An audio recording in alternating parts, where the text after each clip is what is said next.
Le mariage entre personnes de même sexe est désormais autorisé par l'Église catholique. C'est la substance du document rendu public par le puissant dicaster pour la doctrine de la foi et approuvé par le pape François en début de semaine, qui balise désormais la voie à la bénédiction par des prêtres de couples homosexuels, en dehors des rituels liturgiques, précise-t-il.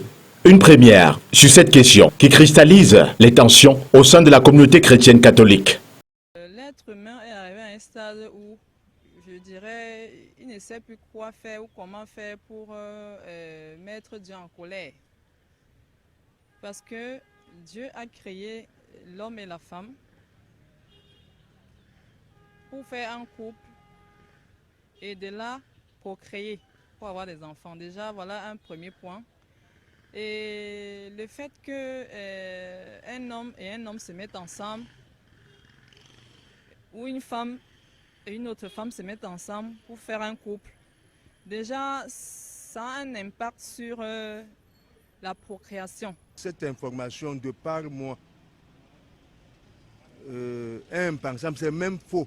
Je ne pense pas que l'église dans laquelle mes grands-parents sont nés ont continué, m'ont amené, puisse valider, n'est-ce pas, une telle chose. C'est une aberration. Ça, c'est impensable. Nombreux sont les prêtres rencontrés par la rédaction d'Écho 237 qui évitent d'aborder la question dans les médias. Néanmoins, nous avons pu arracher quelques mots hors caméra. On ne bénit pas le couple comme homosexuel, comme on bénit les mariages, non. Dans la bénédiction, on peut bénir les chapelets, les sacramentaux. Même les gens viennent de gauche à droite, les musulmans, les protestants, et de mon père, j'ai besoin de bénédiction. C'est cela.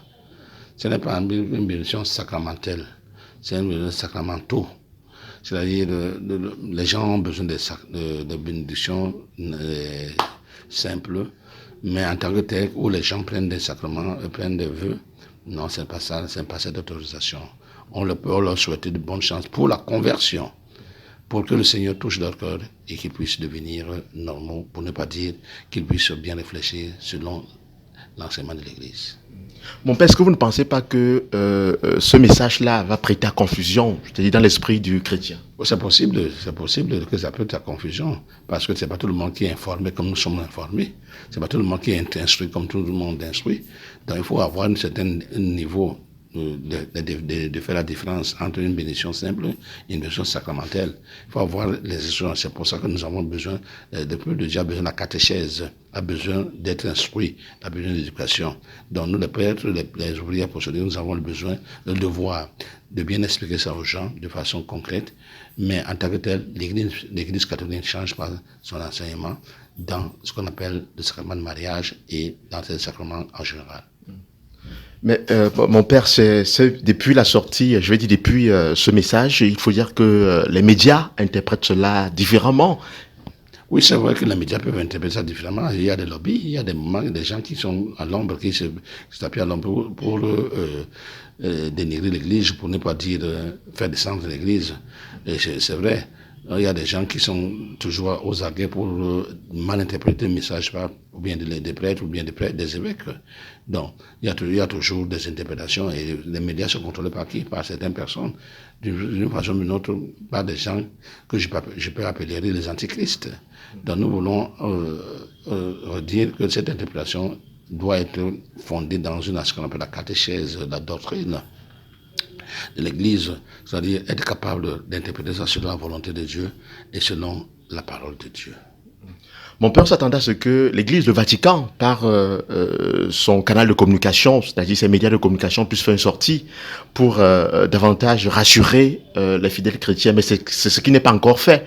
Et on a l'impression que avec le ramdam qui est autour de cette affaire, ça peut ternir l'image de l'Église catholique. Non, cela ne veut pas dire que l'Église catholique ou bien le Vatican n'a jamais fait. On a fait ça d'une manière ou autre, peut-être nous ne sommes pas au courant, mais il est de préférable que dans chaque pays, comme la conférence épiscopale des évêques, puisse éclairer cela au niveau national, au niveau même international, et qu'on puisse savoir la position réelle de l'Église catholique. Donc, c'est à nous, par exemple, à Douala, au Cameroun, la conférence épiscopale peut interpréter ça de la manière assez effective pour que nous puissions mettre les chrétiens catholiques du Cameroun à leur assiette par rapport à nos interprétations. Dans le Vatican, pourrait peut-être le faire sortir, mais il a donné à la conférence épiscopale de pouvoir expliquer ça terre à terre, de manière simple, à ses chrétiens et à ses fidèles.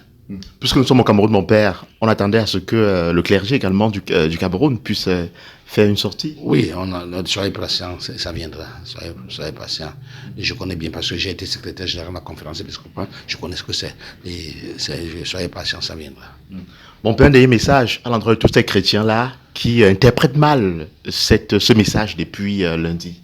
Le message que je pourrais dire aux chrétiens, c'est d'être fidèle au Christ. Le Christ, les gens peuvent mal interpréter, des idées peuvent arriver, mais soyez fidèle au Christ et la fidèle au Christ payera toujours. Merci mon père. Pour des chrétiens engagés, le message de l'Église catholique fait l'objet d'une mauvaise interprétation. Non, moi je n'ai pas compris ce message parce que je ne crois pas que le pape peut donner une bénédiction pour un mariage de même sexe. Ça veut dire que nous avons mal interprété et mal compris son message. Si nous encourageons cette union, ça veut dire que nous insultons l'intelligence de Dieu. Dieu n'a pas été fou de créer le sexe opposé, donc l'homme et la femme. Donc l'union ne peut être que d'un homme et d'une femme, et non d'un homme et un homme, et une femme et une femme. À la lecture des analyses suscitées, le Vatican vient d'ouvrir une boîte de Pandore sur un sujet qui va à l'encontre des lois divines.